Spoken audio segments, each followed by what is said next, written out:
and welcome to another episode of Nourishing Body and Soul, the podcast. Today, I want to talk about something that is plaguing a lot of people. So many women that I work with struggle with emotional eating.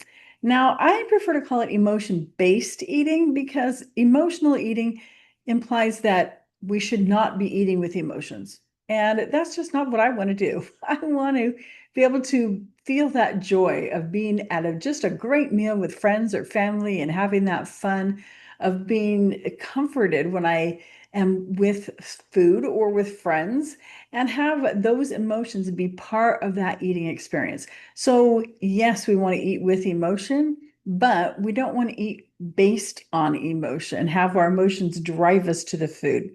So, I'm just going to use that terminology, emotion-based eating instead of emotional eating.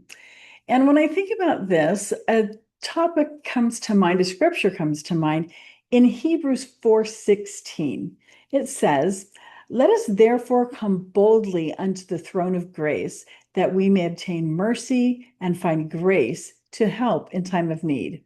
Now, I don't know about you, but when I think of coming boldly to the throne of grace, that can feel really intimidating, audacious, or even just frightening.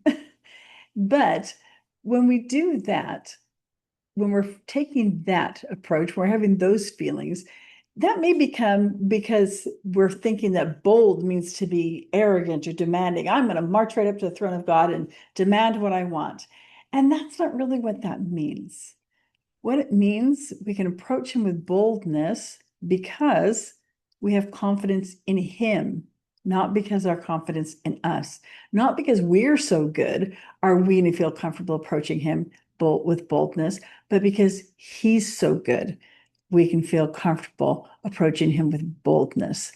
Now, when we think about approaching God, we can automatically have all of our faults and all of our weaknesses and shortcomings come to mind, and we feel like, oh, I'm just not worthy to do that. But He loves us. He wants us to put aside that shame. He wants to heal us, and we can only do that if we come to Him. Now, we might think too that when it comes to approaching him with problems or concerns, that maybe this is such a small thing that, oh my goodness, God is not going to care about that. But let me tell you the story about a friend of mine that she told me recently. She was remodeling her kitchen, and this coincided with her desire to really learn to listen to God more closely.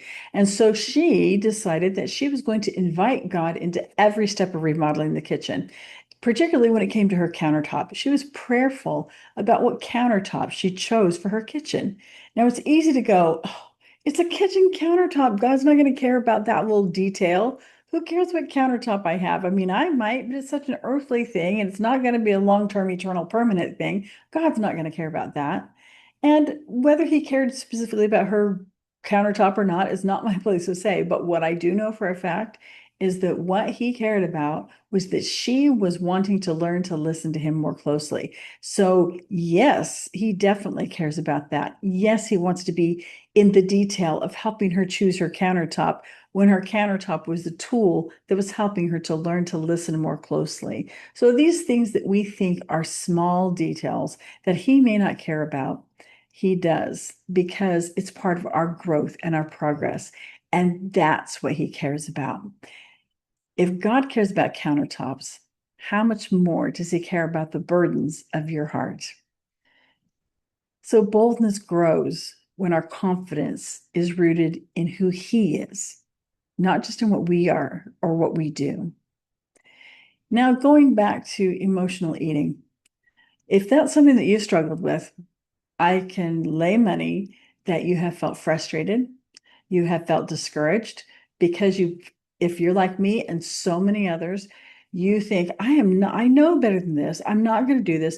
I'm not going to come home from work and when I'm tired, just head straight for the cookies. I'm not going to, when I get frustrated with my spouse or my children, with my boss at work, turn to the closest food that's in the closest refrigerator. I'm just not going to do that anymore.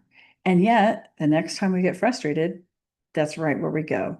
And then we think, "Ugh, why am I so weak? Why do I not have the willpower to just deal with this? I feel like such a failure in this area." So we can reframe that. And we can think that God is not distant from that battle. It's something we're struggling with. He cares about our growth. He cares about us, and he wants to help. Just like with my friend's countertops. When she learned those countertops, picking those countertops, help her to learn how to listen to him. Just like with that, we can take our challenge with emotional based eating and turn it with him. Invite him into the challenge. And yes, he cares about that because he cares about you. So we can ask for the help. And when we do, it's not just there, but it's really powerful. God's grace isn't just enough for the big spiritual things. It's for the smaller things too, that help us to learn and to grow step by step in his power. Approaching him boldly means that we don't carry it alone. We're inviting him in. If this is something you struggle with, I have an offer for you.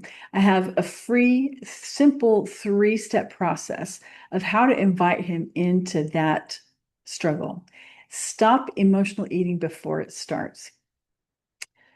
In this, I'll help you, walk through with you how to invite him into that very moment when we're standing there in front of the cupboard, when we're elbow deep in a bag of chips after being frustrated by one thing or another, how to invite him into that moment, to pull his power into that moment, to increase our connection with him in that moment.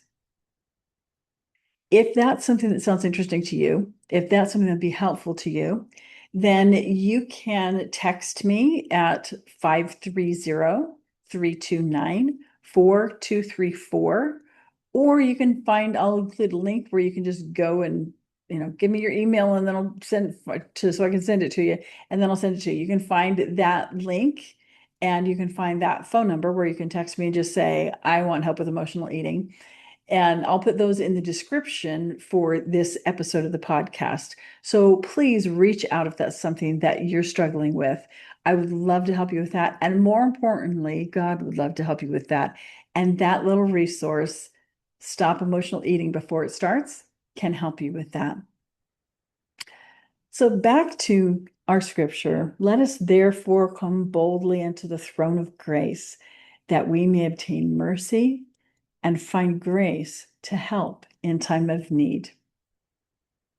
He's there. He'll help us with this, just like he helps us with anything else that we ask for. I promise that.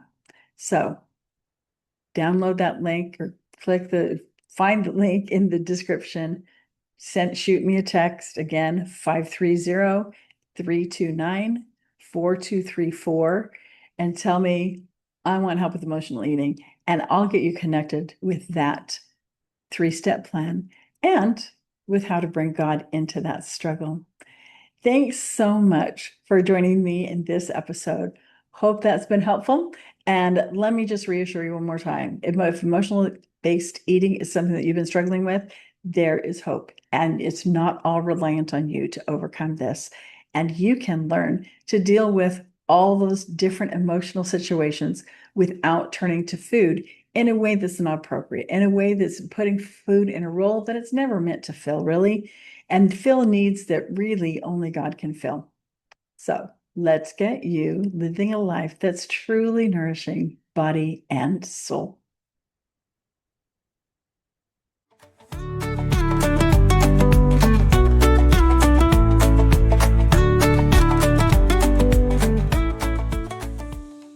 For tuning in to Nourishing Body and Soul, the podcast. Before we wrap up, we just want to remind you that the information we share in this podcast is for educational and informational purposes only and is not intended for medical advice.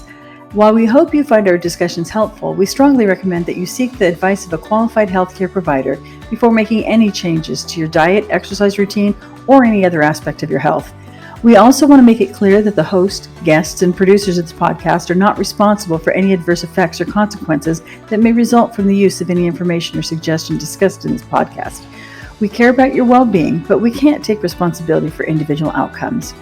By listening to this podcast, you agree to indemnify and hold harmless the host, guests, and producers of this podcast from and against any and all claims, damages, liabilities, costs, and expenses arising from your use of the information provided in this podcast. We're so grateful for your support, and we hope you keep listening and learning with us. Thanks.